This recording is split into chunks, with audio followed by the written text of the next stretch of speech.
آگے فرماتے ہیں میری امت کا محدث عمر ابن خطاب ہے. سبحان اللہ. جمعے کی نماز پڑھتے ہوں گے آپ, امام صاحب سے خطبہ سنتے ہوں گے, باڑے والے مولانا فروخ صاحب سے سنتے ہوں گے خطبہ, آپ کے امام صاحب ہیں. خطبہ پڑھتے ہوئے جب خلفائے راشدین کا تذکرہ آتا ہے اور ان کے القاب و آداب آتے ہیں, میں سب نہیں بتاتا, ذرا آ جائیے حضرت عمر کے تذکرے پہ. عام طور سے القاب و آداب بدلتے بھی رہتے ہیں, مختلف شانیں ہیں تو مختلف شانوں کے حساب سے اس کا بیان کیا جاتا ہے, لیکن عام طور سے جو ایک لقب ذکر کیا جاتا ہے وَعَلَىٰ أَعْدَلِ الْأَصْحَابِ, اعدل الاصحاب, صحابہ میں سب سے زیادہ عدل کرنے والے, سب سے زیادہ انصاف کرنے والے, اور واقعی سب سے زیادہ عدل کرنے والے تھے.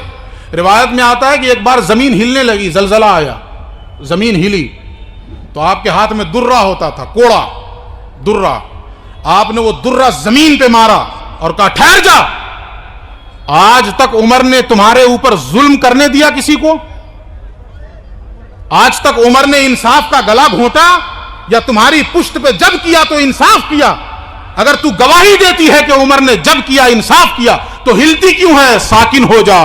جیسے ہی عمر نے درہ مارا زمین ساکن ہو گئی, زمین ٹھہر گئی. وَعَلَىٰ أَعْدَلِ الْأَصْحَابِ, اور بھی القاب ہیں, اس کو چھوڑ دیتا ہوں, وہ موضوع نہیں ہے. اب آ جائیے اس پر. الموافق رأیہ بالوحی والکتاب عمر بن الخطاب. یہ کون ہے عمر؟ جن کی رائے کے مطابق اللہ رب العزت قرآن نازل فرما دیتا تھا. جو عمر رائے دیتے, رسول اللہ کبھی کسی مسئلے میں اپنے اصحاب سے مشورہ کرتے, اصحاب کی مختلف رائے ہوتی, اس میں جو عمر کی رائے ہوتی, ابھی عمر رائے دیتے, کچھ دیر کے بعد جبریل اسی رائے کے مطابق اللہ کا کلام لے کر آ جاتے. عمر کی رائے کلام اللہ کے موافق ہوا کرتی تھی. تو عمر کون ہیں؟ محدث ہیں اس امت کے. محدث کا مطلب جن سے اللہ کلام فرماتا ہے, جن پر الہام ہوتا ہو. ذرا شیخ احمد امام ربانی مجدد الفسانی کی زندگی پڑھ لیں آپ, ایسا محسوس ہوتا ہے کہ براہ راست اللہ سے ہم کلام ہو. یہ فاروقی فیض آپ کی زندگی میں جا بجا نظر آتا ہے, یہ فاروقی نسبت بدرجہ آتم آپ کے اندر نمایاں نظر آتی ہے. ایک فیض, آگے بڑھیے دوسرا فیض. حدیث ہے بڑی مشہور ہے, اللہ رب العزت ہر صدی کے اخیر میں ایک شخص کو پیدا فرماتا ہے جو دین کی تجدید کر دیتا ہے, دین کو نیا کر دیتا ہے. اس کا یہ مطلب نہیں سمجھ لیجئے گا کہ پرانے دین کے بجائے نیا دین لا دیتا ہے. دین کو نیا کر دیتا مطلب کیا ہے؟ آپ کو ایک مثال سے سمجھا دوں, ورنہ چہ نسبت خاک را با عالم پاک, یہ مثال بھی نہیں دینی چاہیے لیکن مثال سمجھانے کے لیے دی جا سکتی ہے, اس لیے دے رہا ہوں. آپ جویلری خریدتے ہیں, زیور خریدتے ہیں, وہ پہنتے پہنتے پہنتے پہنتے وہ زیور گرد و غبار میں اٹ جاتا ہے. جو اس کی ریئلٹی ہوتی ہے, جو اس کی پیورٹی ہوتی ہے, جو اس کی اوریجنلٹی ہوتی ہے, وہ گرد و غبار میں دب جاتی ہے.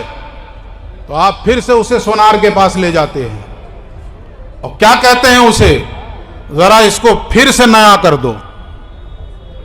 تو وہ سونار کرتا کیا ہے؟ کوئی نیا سونا نہیں لگا دیتا اس پر, کوئی نئی چاندی نہیں چڑھا دیتا اس پر, بلکہ وہ کرتا یہ ہے کہ جو اس پر گرد و غبار آ گئے ہیں, جو دھول دھکڑ جم گیا ہے, اسے بڑی دانائی کے ساتھ صاف کر دیتا ہے. جو ہی وہ گرد و غبار ہٹتا ہے, وہ زیور اپنی اصل صورت میں انتہائی چمکتا ہوا اور دمکتا ہوا سامنے آ جاتا ہے. اللہ رب العزت ہر صدی کے اخیر میں ایک ایسے شخص کو پیدا فرمائے گا جو دین کی تجدید کرے گا. مطلب کیا ہے؟ دین پہ زمانے کے جو گرد و غبار پڑ گئے ہوں گے, حوادثات اور اس کی آلائشوں نے جو اس کی اصل صورت کو چھپا دیا ہوگا, وہ اللہ کا برگزیدہ بندہ تجدیدی کارنامہ یوں کرے گا کہ اپنی مسائی جلیلہ اور جمیلہ سے دین پر پڑے ہوئے گرد و غبار اور اس کی آلائشوں کو دور کر کے اس دین کو اسی انداز میں امت کے سامنے لا دے گا جس انداز میں رسول اللہ نے چھوڑا تھا. سبحان اللہ. وہی ہوگا مجدد, وہی ہوگا بولیے مجدد کتنے سال بعد آئے گا؟ 100 سال بعد. کتنے سال بعد آئے گا؟ 100 سال بعد. 1000 سال کے بعد تو رسول آتے ہیں. توجہ چاہوں گا علماء کی. 1000 سال یہ اللہ کی سنت رہی ہے. 1000 سال کے بعد اللہ رب العزت ایک رسول کے بعد دوسرے رسول کو بھیجتا تھا. اب ضرورت آن پڑی ہے. 1000 سال کا عرصہ گزر گیا ہے. میری شریعت اور میرے دین کی تصویر مسخ ہو گئی ہے. پھر سے زندہ کرنے کے لیے کسی رسول کی حاجت ہے. مجدد تو 100 سال کے بعد آتا ہے، لیکن جس مجدد کا ہم ذکر کرنے بیٹھے ہیں وہ الف ثانی ہے. ٹھیک 1000 سال کے بعد آ رہا ہے. نبوت کا دروازہ تو بند ہو گیا ہے. اب کوئی نبی اور کوئی رسول نہیں آئے گا، لیکن رسول کے مشن کو زندہ کرنے والا آ رہا ہے. اللہ رب العزت نے وقت کا بھی جو انتخاب فرمایا ہے وہ 1000 سال کے بعد فرمایا ہے. رسول تو نہیں ہوگا چونکہ باب نبوت بند ہو چکا ہے. ختم نبوت پہ مہر لگ چکی ہے. اب کوئی رسول نہیں آئے گا مگر رسول والے اوصاف لے کر آئے گا. رسول والا مشن زندہ کرے گا. اور اس نسبت سے فاروقی فیض جہاں ملاحظہ چلتا رہتا تو میرے بعد عمر نبی ہوتا. میرے بعد عمر نبی ہوتا. یہ فاروقی فیض مل رہا ہے مجدد الف ثانی کو. اور سنیے تیسری روایت. اللہ کے نبی فرماتے ہیں الشیطان یفر من ظل عمر بن الخطاب.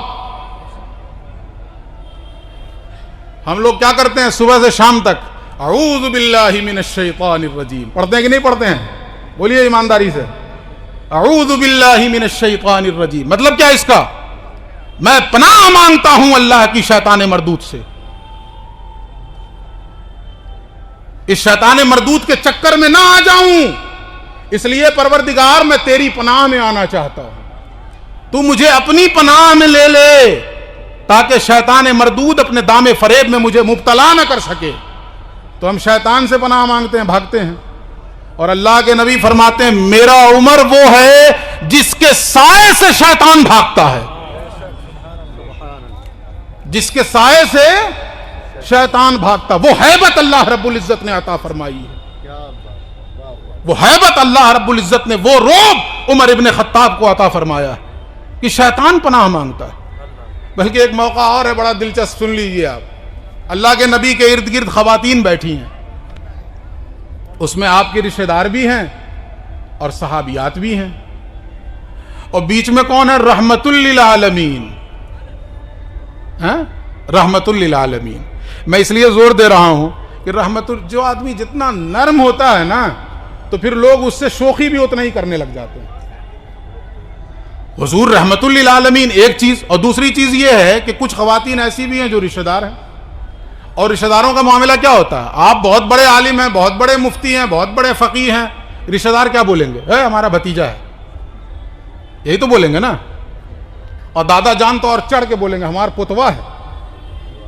دنیا انہیں حضرت حضور سے نیچے نہیں بولتی اور دادا کہیں گے بے ادھر آ. تو غلط نہیں ہے، وہ ایک ناز کا مقام ہوتا ہے. وہ رسول اللہ کے ارد گرد خواتین بیٹھی ہیں اور سوالات و جوابات چل رہے ہیں. حضور سے مسئلہ پوچھ رہی ہیں. پوچھتے پوچھتے پوچھتے پوچھتے ناز میں اتنا بڑھ گئیں کہ حضور سے ایسی باتیں کرنے لگیں جس سے بے ادبی کا شائبہ ہو سکتا ہے. نیت ان کی بے ادبی کی نہیں تھی، لیکن وہ بارگاہ کون سی ہے؟ لے سانس بھی آہستہ یہ دربار نبی ہے، خطرہ ہے بہت سخت یہاں بے ادبی کا. یہ بارگاہ کون سی ہے؟ اونچی آواز ہوئی عمر کا سرمایہ گیا.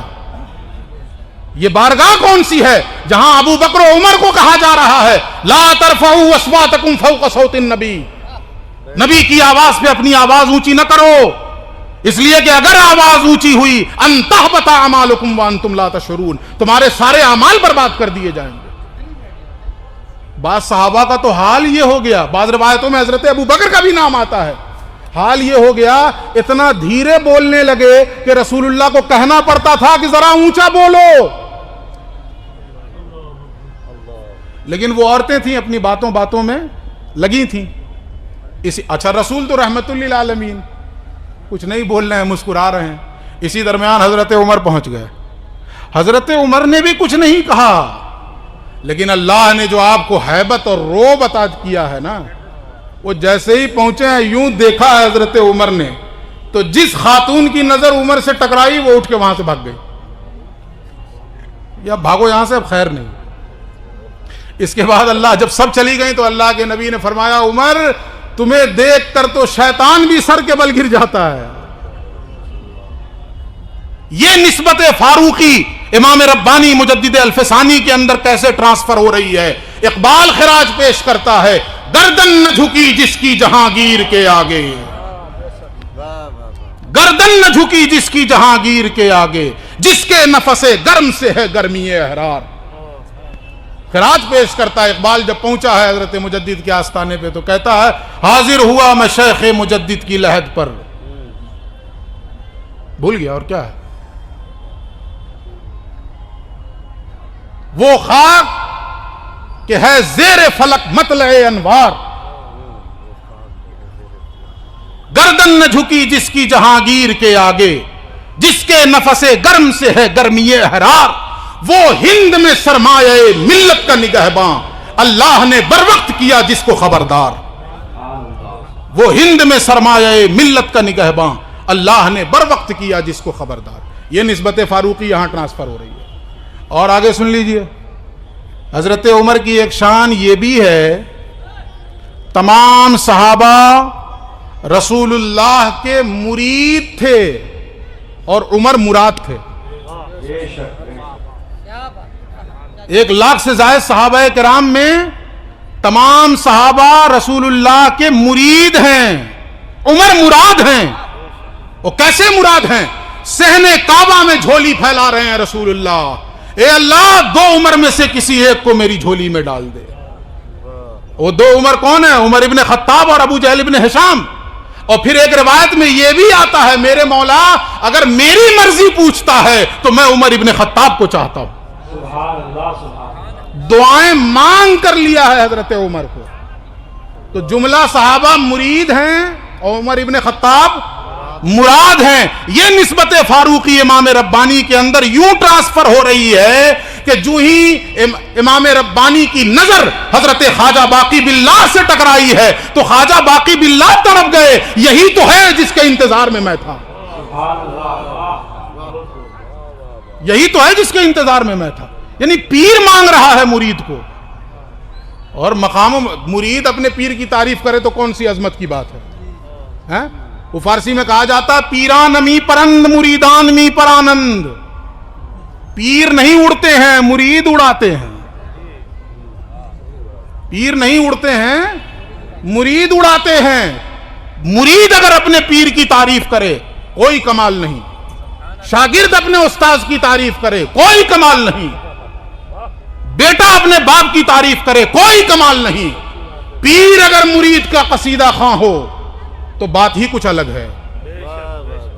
امام ربانی کے لیے خواجہ باقی باللہ نے کیا کہا ہے؟ شیخ احمد آفتابیست کہ مثل ماں ہزاراں ستارہ. کہتے ہیں شیخ احمد سرہندی ایسا آفتاب ولایت ہے، ایسا آفتاب ولایت ہے کہ ہم جیسے ہزارہا ستارے اس کی چمک کے آگے گم ہیں. یہ پیر کہہ رہا اپنے مرید کے لیے، یہ پیر اپنے مرید کے لیے کہہ رہا ہے. تو یہ نسبت فاروقی یہاں بھی ٹرانسفر ہو رہی ہے شیخ احمد سرہندی کے اندر. تو یہ فاروقی نسبت کا کمال تھا کہ پورے جاہو جلا، وہاں تو درہ مار دیا زمین پہ تو زمین ساکت ہو، اور یہاں بادشاہ کے آگے گردن نہیں جھکی آپ کی. جس دلیری کے ساتھ کھڑے ہوئے ہیں، آج کوئی ہے جو اس سنت کو زندہ کرے؟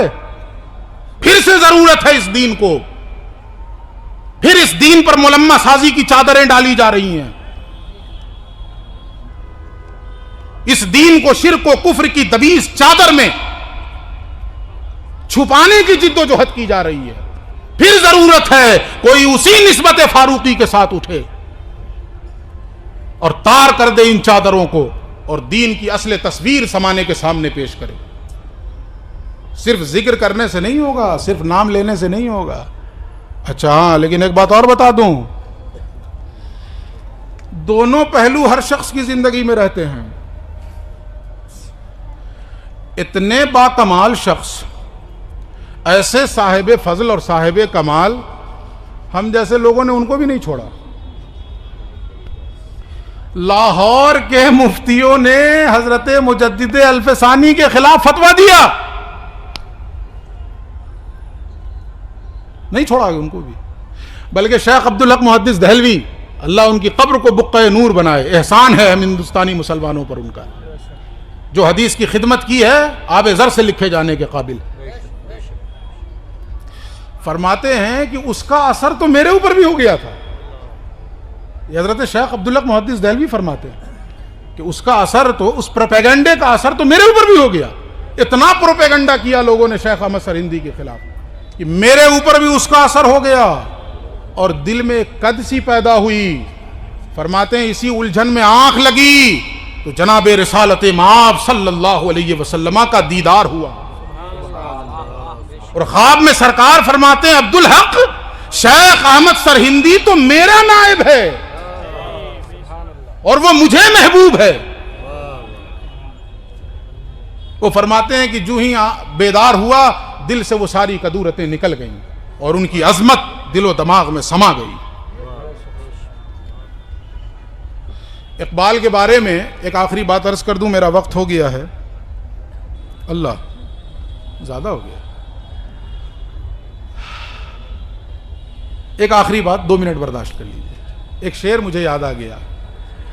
اقبال, بہت سے لوگ توحید کے علم بردار بنتے ہیں, ہے نا, بہت سے لوگ ہیں توحید کے علم بردار, اور توحید کی آڑ میں سب خرافات کرتے رہو, ہے نا.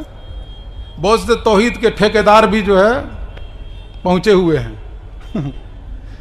سمجھ جائیے, آپ لوگ اشاروں میں کہہ رہا ہوں, آسارام کی طرح. تو شیخ احمد سرہندی کی توحید کیا تھی, اس تفصیل میں جاؤں گا اگر توحید وجودی کے, تو بات بھی پیچیدہ ہوگی اور وقت بھی زیادہ لگے گا. اقبال شناسوں نے لکھا ہے کہ اقبال جب حاضر ہوئے آپ کے روضہ اطہر پہ, تو آپ پر ایک عجیب سی نیم بے ہوشی کی کیفیت طاری ہو گئی, جس کو صوفیہ کی اصطلاح میں کہتے ہیں مستی چھا جانا. وہ مستی چھا گئی, گم ہو گئے اقبال. باہر آئے کسی طرح, لوگوں نے پانی سے ادا ہوا ہے, ذرا وہ سن لیجئے. پہلا جملہ کیا تھا, اپنا ایک شعر پڑھتے ہیں اقبال, اگر ہوتا وہ مجذوب فرنگی اس زمانے میں, اگر ہوتا وہ مجذوب فرنگی اس زمانے میں, تو اقبال اس کو سمجھاتا مقام کبریا کیا ہے. اس آستانے کے فیض نے راز حقیقت سے پردہ اٹھا دیا ہے, اور اللہ رب العزت کی وحدانیت اور اس کی توحید کی حقیقت سے آشکارا ہو گئی ہے مجھ پر. اگر وہ مجذوب فرنگی آج میرے سامنے ہوتا تو میں اسے کہتا, بیٹھ, میں تجھے اس بارگاہ کی فیض سے مقام کبریا سمجھا دیتا ہوں. 300 سال سے ہیں ہند کے میخانے بند. میں خراج پیش کر کے اپنی بات ختم کر رہا ہوں. 300 سال سے ہیں ہند کے میخانے بند, اب مناسب ہے تیرا فیض ہو عام اے ساقی. آپ جاری رکھیں, سید صاحب قبلہ تشریف نہیں لا رہے ہیں. حضرت مولانا سید فیضان میاں صاحب قبلہ کچھ ہی دیر میں تشریف لانے والے ہیں. قاری ریاض صاحب کو, اچھا اچھا,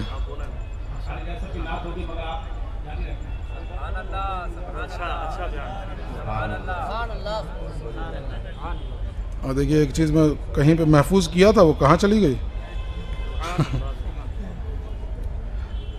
ہاں, ذرا یہ اشعار سن لیجئے. بعض اقبال شناسوں نے لکھا ہے کہ حضرت مجددی کے لیے کہے آپ نے, اور میرا بھی ایمان ہے کہ حضرت مجدد کے لیے کہے, ورنہ یہ 300 سال کہنے کی ضرورت کیا تھی. یہ 300 سال وہ حضرت مجدد کا وقفہ تھا, یہ مغلیہ سلطنت سے لے کر وہاں تک. تو اقبال کہتے ہیں 300 سال سے ہیں, بلکہ پورا سنیے, لا پھر ایک بار وہی بادو جام اے ساقی, ہاتھ آ جائے مجھے میرا مقام ایسا کی. یہ اس وقت ہم سارے مسلمانوں کی دعا ہونی چاہیے. ہم جن حالات اور جس قسم پرسی کے دور سے گزر رہے ہیں, ہم سب کی طرف سے یہ دعا ہونی چاہیے. اس کے بعد اقبال کہتے ہیں 300 سال سے ہیں ہند کے میخانے بند. 300 سال سے, وہ جو 300 سال پہلے وہ میخانہ نقش بند سے جو فیض جاری ہوا تھا, میخانہ یہ بھول ہی گیا تھا, چلیے بات آ گئی تو بتا دوں. وہ نقش بندی جو ہیں آپ, تو صدیقی نسبت پہنچی نا, صدیقی نسبت, حضرت ابو بکر صدیق, وہ وہاں سے آپ کا سلسلہ. حضرت ابو بکر صدیق کا فیض کون سا والا ملا ہے ان کو؟ وہ جو غار ثور میں رسول اللہ سے آپ کو ملا تھا. وہ جو غار ثور سے جو امانت آپ کو ملی تھی رسول سے, وہ کیسی امانت ملی تھی؟ صرف اشارہ کر کے گزر جاؤں, یہ باتیں اہل دل کی ہیں اور اہل اللہ کی ہیں, صرف اشارہ کر کے گزر جا رہا ہوں, عوام کے لیے نہیں ہے. وہ فیض کیسا ملا تھا اس غار کے اندر, جب کوئی نہ تھے, آپ تھے اور حضرت ابو بکر تھے, رسول اللہ تھے اور حضرت ابو بکر تھے, اور آپ نے معیت کا ایسا فیض لٹایا ہے آپ کے اوپر. معیت, خسرو کی زبان میں کہہ دوں, من تو شدم تو من شدی, من تن شدم تو جاں شدی, تا کس نہ گوید بعد ازیں من دیگرم تو دیگری, تا کس نہ گوید بعد ازیں من دیگرم تو دیگری, آفاق ہا گردیدم مہر بتاں ورزیدم, بسیار خوباں دیدم لیکن تو چیزیں دیگری. وہ جو معیت کا فیض منتقل کیا اللہ کے نبی نے حضرت ابو بکر کی طرف, معیت. حضرت موسیٰ اپنی قوم کو لے کے نکلے فرعون سے مقابلہ کرنے کے لیے, آگے پہنچے, نہیں فرعون سے نکل رہے تھے آپ کہ نکل جاؤ یہاں سے, آگے پہنچے تو دریا, اور قوم نے پیچھے مڑ کے دیکھا تو فرعون اپنے لشکر کے ساتھ, تو قوم نے کہا مروا دیے موسیٰ, تم کہاں لا کے پھنسائے, آگے دریا اور پیچھے فرعون. تو اس وقت حضرت موسیٰ نے کیا کہا, ان معی ربی سیہدین. حضرت موسیٰ نے یہی کہا نا, ان معی ربی سیہدین, میری قوم پریشان نہ ہو, میرے ساتھ میرا رب ہے جو مجھے راہ دکھائے گا, میرے ساتھ میرا رب ہے جو مجھے راہ دکھائے گا. اور غار ثور میں اللہ کے نبی ہیں اور حضرت ابو بکر ہیں, اور دشمن سامنے آ گیا, دشمن کے پیر دکھ رہے ہیں حضرت ابو بکر کو, اور حضرت ابو بکر کہتے ہیں یا رسول اللہ اگر اس نے اپنے پیر کی طرف دیکھا تو ہم پکڑے جائیں گے. یہاں غار سے تو ان کے پیر نظر آ ہی رہے تھے دشمنوں کے, تو حضرت ابو بکر نے حضور سے عرض کیا رسول اللہ اگر انہوں نے اپنے پیر کی طرف دیکھ لیا تو ہم پکڑے جائیں گے. حضرت موسیٰ نے کیا کہا تھا, ان معی ربی سیہدین, میرے ساتھ میرا رب ہے, تمہارے ساتھ نہیں ہے, میرے ساتھ ہے. اور جب حضرت ابو بکر نے یہ بات کہی ہے تو اللہ کے نبی فرماتے ہیں لا تحزن ان اللہ معنا, ابو بکر غم نہ کر, اللہ ہمارے ساتھ ہے. یہاں تسلی کے لیے یہ نہیں کہا کہ ابو بکر اللہ میرے ساتھ ہے, موسیٰ نے کہا تھا میرا رب میرے ساتھ ہے, اور یہاں حضور کہہ رہے ہیں ان اللہ معنا, اللہ ہمارے ساتھ ہے. وہ جو معیت کا فیض لٹایا ہے نا رسول اللہ نے حضرت ابو بکر پہ, تو جب وہاں سے نکل کے پھر جب دشمن چلا گیا, آپ غار سے نکلے, پورا ایک واقعہ ہے, مدینہ تشریف لے آئے. اب مدینے میں لوگ ملنے آ رہے ہیں تو لوگ کنفیوزڈ ہو جا رہے ہیں, کوئی آ کے حضرت ابو بکر سے مصافحہ کر رہا ہے. وہ جو معیت کا فیض لٹایا ہے رسول اللہ نے, یہ اہل اللہ کی زبان بول رہا ہوں, صوفیہ کی باتیں بول رہا ہوں. حضرت ابو بکر نے بھانپ لیا موقع کی نزاکت کو اور حساسیت کو کہ یہ ماجرا کیا ہے, لوگ دھوکہ کھا رہے ہیں. تو چادر لے کر رسول اللہ کے سر اقدس پہ یوں کھڑے ہو گئے تان کر, تاکہ آنے والا دیکھ لے کہ جو چادر کے نیچے ہے وہ آقا ہے اور جو چادر لے کر کھڑا ہے وہ غلام ہے. سبحان اللہ, سبحان اللہ. ورنہ معیت کا تو ایسا فیض کا دریا بہا تھا کہ لوگ کنفیوز ہو رہے تھے, کوئی آ کے ابو بکر کے قدموں پہ گرا جا رہا تھا. یہ نسبت معیت جو وہاں سے حاصل کیا تھا حضرت ابو بکر صدیق نے، اس امانت کو منتقل کر دیا ہے شیخ احمد سرہندی نے. وہ امانت منتقل ہوئی ہے ادھر. یہ لوگ دیکھتے ہیں، وہ جو اکثر و بیشتر کہا جاتا ہے نا، اور میں نے حضرت اقدس حضور قاضی اہل سنت کی موجودگی میں بھی یہ بات بتائی تو آپ نے بہت دعاؤں سے نوازا تھا. دیکھیے، آپ میں سے کسی نے مجھ کو دیکھا ہے؟ بولیے. نہیں دیکھا. یہاں بیٹھے ہیں لیکن مجھے آپ نہیں دیکھ رہے ہیں. ایمانداری کی بات یہی ہے. یہ جو کچھ آپ دیکھ رہے ہیں یہ سب میری نشانی ہے. میں نہیں ہوں. میں وہ ہوں جو اگر چلا گیا تو آپ کہیں گے انا للہ و انا الیہ راجعون. اور جو آپ دیکھ رہے ہیں وہ تو ابھی بھی رہے گا یہاں پہ، کہ نہیں رہے گا؟ اگر بولتے بولتے میں گیا تو یہ جو آپ دیکھ رہے ہیں وہ تو اس کے بعد بھی رہے گا کہ نہیں رہے گا؟ لیکن آپ کیا کہیے گا؟ عارف اقبال مر گئے. اور کوئی کہے کہ وہ تو بیٹھے ہیں، کہے گا نا نا وہ نہیں ہے، ان کی لاش ہے. اس کا مطلب کیا ہوا؟ جو آپ دیکھ رہے ہیں وہ میں نہیں ہوں. جو آپ دیکھ رہے ہیں وہ میں نہیں ہوں، میری نشانیاں ہیں. میری سر سے پیر تک میری نشانیاں ہیں. ہاں، ان نشانیوں میں سب سے بڑی نشانی کون ہے؟ یہ چہرہ. یہی وجہ ہے کہ چہرہ اور جسم اگر پرسنٹیج ریشو نکالیں تو 80-20 بھی کم ہوگا. ہم یہ بھی نہیں کہہ سکتے کہ پورا جسم چہرے سے نیچے 80% ہے اور 20% چہرہ، شاید 20% سے بھی کم ہو.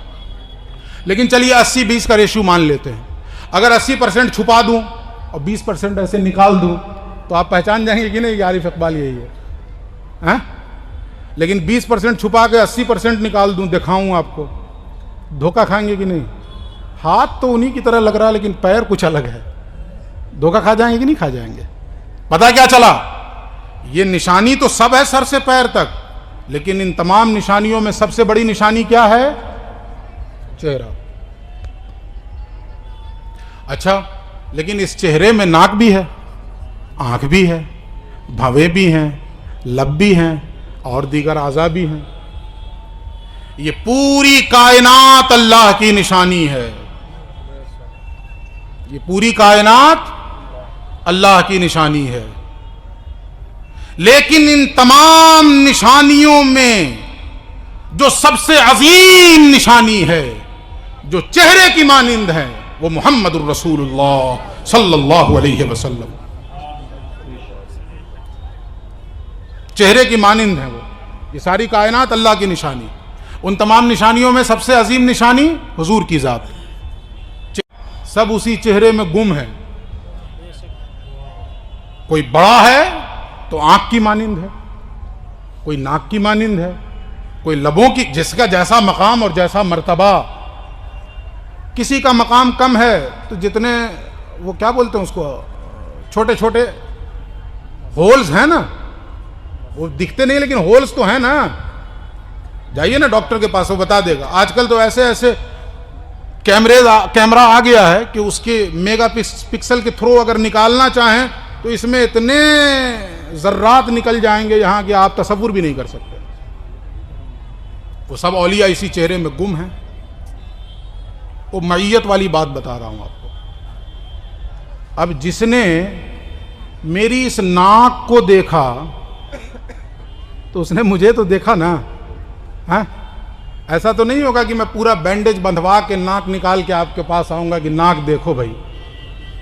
جب آپ ناک دیکھیں گے تو مجھے دیکھ لیں گے، آنکھ دیکھیں گے تو مجھے دیکھ لیں گے، لب دیکھیں گے تو مجھے دیکھ لیں گے. یہ ساری کائنات اللہ کی نشانی، اور ان تمام نشانیوں میں سب سے بڑی نشانی محمد الرسول اللہ صلی اللہ علیہ وآلہ وسلم. وہ چہرے کی مانند اور آپ ہی کی ذات ستودہ صفات میں جملہ اولیاء و صالحین گم ہیں. تو جس نے جس ولی کو دیکھا وہ یہ کہہ سکتا ہے کہ میں نے مرشد کی صورت میں رسول اللہ کو دیکھا، اس لیے کہ وہ اسی میں گم ہے. جس نے جسے دیکھا، مرشد کو دیکھا، اولیاء اللہ کو دیکھا، وہ کہہ سکتا ہے کہ میں نے رسول اللہ کو دیکھا. اور جس نے رسول اللہ کو دیکھا تو کسی کے کہنے کی ضرورت نہیں ہے. خود پیغمبر فرماتے ہیں من رانی فقد رأى الحق، جس نے مجھے دیکھا اس نے اللہ کو دیکھا. نعرہ تکبیر، نعرہ رسالت، یا رسول اللہ، سے مجددین، زندہ باد، فیضان مجددین، زندہ باد، حضرت علامہ مولانا مفتی سید فیضان رضا صاحب قبلہ، زندہ باد، نعرہ تکبیر، نعرہ رسول، نعرہ رسالت. یا رسول اللہ. حضرات اولاد رسول ہیں، کھڑے ہو کر تعظیم کر لیں.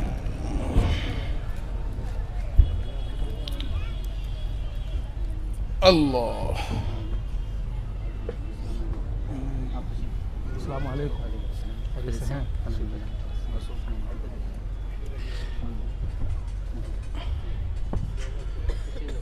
تشریف رکھیں اور ذرا دعا سن لیجئے اقبال کی جلدی سے اور بات ختم. 300 سال سے ہیں ہند کے میخانے بند، اب مناسب ہے تیرا فیض ہو عام اے ساقی. آمین تو کہہ لیں آپ. اب مناسب ہے تیرا فیض ہو عام اے ساقی. اور میری مینائے غزل میں تھی ذرا سی باقی، میری مینائے غزل میں تھی ذرا سی باقی. شیخ کہتا ہے کہ ہے یہ بھی حرام ہے ساقی، شیخ کہتا ہے کہ ہے یہ بھی حرام ہے ساقی. اور شعر مردوں سے ہوا پیشہ تحقیق تہی، شعر مردوں سے ہوا پیشہ تحقیق تہی. رہ گئے صوفی و ملا کے غلام ہے ساقی.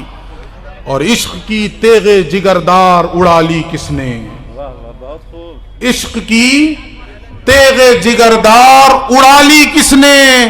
علم کے ہاتھ میں خالی ہے نیام ہے ساقی. اللہ رب العزت ہمارے سینوں کو